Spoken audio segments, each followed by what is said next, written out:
साथी से पूर्णा की वो इसके बारे में आपको लाइसेंस के बारे में बताएंगे। बाकी और जो आपने चैट जीपीटी का जो एडवांस वर्जन है उसके बारे में भी भास्कर जी आपको बताएंगे। पर मैं आपको दो चीज़ें बताना चाहूँगा। एक तो है टूल्स जो हमने ग्रहण कर लिए, अब उसके बाद में चाहिए नॉलेज कि उस टूल को किस तरीके से उसको यूज़ किया जाए। उसके लिए ट्रेनिंग हमने पूरी टॉप मैनेजमेंट से लेकर के लास्ट मैन तक सारी ट्रेनिंग जो है अगस्त तक पूरी हो जाएगी। ऑलरेडी उसका जो पहला फेज़ है वो हो गया है और दूसरे और तीसरे फेज़ में हम अभी समय क्रियान्वित हैं। तीसरी चीज़ है इसका इम्प्लीमेंटेशन इसका पहले तो यूपीएस में होगा कि सारे कोर्सेज, कुछ कोर्सेज स्पेसिफिक एआई के लिए होंगे और कुछ सारे जितने भी कोर्सेज हैं ये निर्णय लिया है कि 60% कोर्सेज में 40% का एआई का उसमें इंक्लूजन होगा।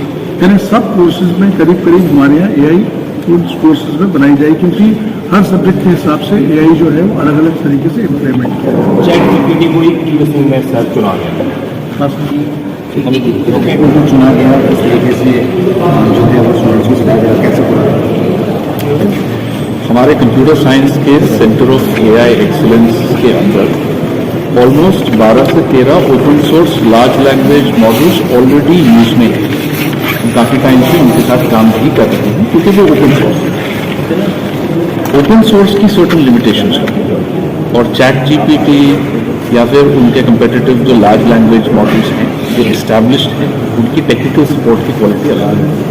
तो हमने ये डिसीजन लिया है कि at the beginning to start with हम चैट जीपीटी के साथ एमओयू साइन करेंगे, ट्रेनिंग उस पर होगी, एलएलएम्स को ट्रेन करेंगे, उस हिसाब से आगे बढ़ते जाएंगे। But at the same time जितने भी हमारे देश में बनी हुई एलएलएम्स हैं या लोकल इनोवेशंस हैं, लोकल स्टार्टअप्स हैं, उसको भी बखूबी कंसिडर किया जा रहा है as I speak. Sir, Uttarakhand प्रदेश को इसका कितना बड़ा फायदा मिल सकता है इसके माध्यम से? बेरोजगारी का आंकड़ा भी लगातार बढ़ रहा है, पुलिस लगातार कॉलेज में कितना बड़ा फायदा है कि आप तो स्टूडेंट्स को इसका मिलेगा और किस तरीके से? Thank you. हम ऑफन इस चीज़ को जानते हैं कि बहुत बार ये बोला जाता है कि एआई जब आएगा तो वो लोगों की नौकरियां ले लेगा, नौकरियां खा जाएगा। ये एक कॉमन डर है।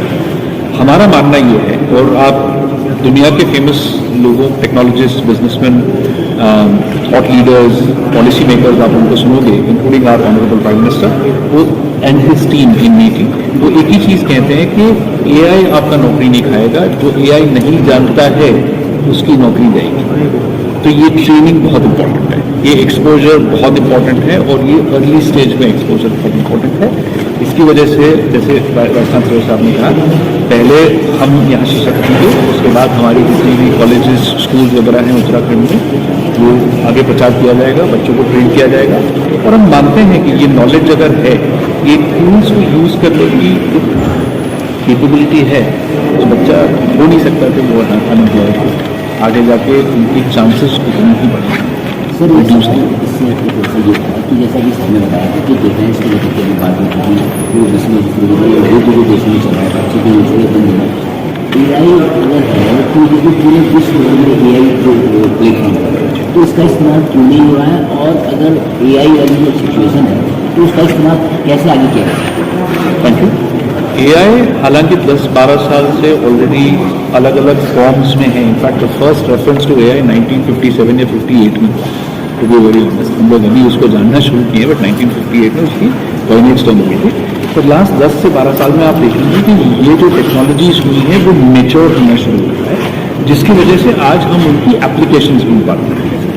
ड्रोन वॉरफेयर एक एप्लीकेशन है, अंडर वाटर एक एप्लीकेशन है, इंजीनियरिंग सिमुलेशंस फॉर एग्जांपल एक एप्लीकेशन है, सस्टेनेबिलिटी मॉडलिंग, कार्बन मॉडलिंग। तो ये अलग अलग फील्ड में अलग अलग तरीके की एक तकनीकी कैपेबिलिटी है जो एक आम आदमी या ग्रुप ऑफ रिसर्चर्स मिलकर नहीं कर पाते थे, वो हम एडवांस्ड कंप्यूटिंग रिसोर्सेज के तहत कर पाते हैं। तो यहाँ से मेरा मानना है कि यहाँ जैसे सर ने कहा, ये शुरुआत है। इंडिया भी आगे बढ़ता चला जाएगा, सिर्फ ड्रोन टेक्नोलॉजीज ही नहीं, इनफैक्ट अनेकों तकनीकी कैपेबिलिटीज़ में एआई का सहारा हम लेंगे, हम भी कंट्रीब्यूट करेंगे। देश that's exactly Y Bharat AI mission वो हुआ था, आपने देखा था कि कितने लोग आए थे उसमें।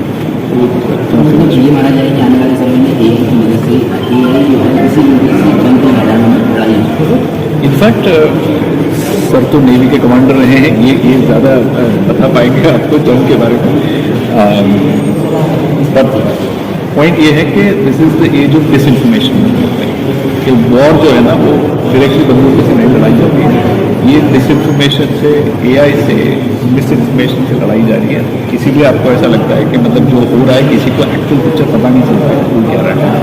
और ये भी देखेंगे कि जितने जितने अलग अलग देश मैदान में सर ने जैसे बताया वॉर में उतरते जाने, उनकी अलग अलग डिफेंस टेक्नोलॉजी दिन ब दिन आपको देखने को मिल रहा है। एआई का सिर्फ मतलब ये नहीं है कि आप फास्ट मूविंग ड्रोन या स्वॉर्म के साथ किसी पर अटैक करें। अब सबसे फेमस ड्रोन जो है वो एक मोटरसाइकिल के इंजन से नियुक्त होकर शायद बंद जो ईरान का ड्रोन है वो 50 किलोमीटर की स्पीड पे जाके कहीं पे फटता है, वो भी एक लो कॉस्ट ड्रोन है, वो भी एआई है एक अलग लेवल का। सो हर बार $multi-million इन्वेस्टमेंट्स नहीं होती है, इसीलिए ह्यूमन इंटेलिजेंस की उतनी ही ज़रूरत होती है जितनी की आर्टिफिशियल। सर शिक्षा में कितना बदलाव आया है आपके पास में, क्योंकि अगर फैकल्टीज की बात करें तो पहले के दौर में किस हिसाब से वो तैयारी करते थे कि हमें बच्चों को इस हिसाब से स्टडीज करनी है, क्या उनका कार्यभार कम हुआ है या आने से कार्यभार में? मेरा मानना ये है कि उनकी लर्निंग स्टाइल्स बदलेंगी। पहले के ज़माने में अगर आप देखिए कि हमारे सामने जब 50 बच्चे क्लास में बैठते हैं तो 50 को अलग अलग लेवल होती है, जैसे एक की शुरुआत लेवल कुछ अलग होगी, लेकिन हम सब एक्सपेक्ट ये करते हैं कि वो सब 90 स्कोर करें तो एक लेवल तक पहुँचे। हमारा मानना ये है कि एआई आपको एक ऐसा प्लेटफॉर्म देता है जिसमें वो एजेंटिक एआई जिसको बोलते हैं, वो एक स्टूडेंट की एग्जिस्टिंग कैपेबिलिटी को मापते हुए उसको एक आगे तक एक पक उठाता है। काफ़ी इजी है एक्चुअली बनाना, उसमें डिफिकल्ट नहीं है। तो मेरा मानना ये है कि अगर बच्चों को सही तरीके से वो अगर सिखाया जाए तो ये आगे जाके बहुत हेल्प होने वाला है। उसकी शिक्षा एक्चुअली बढ़ेगी, उनकी लर्निंग कैपेबिलिटीज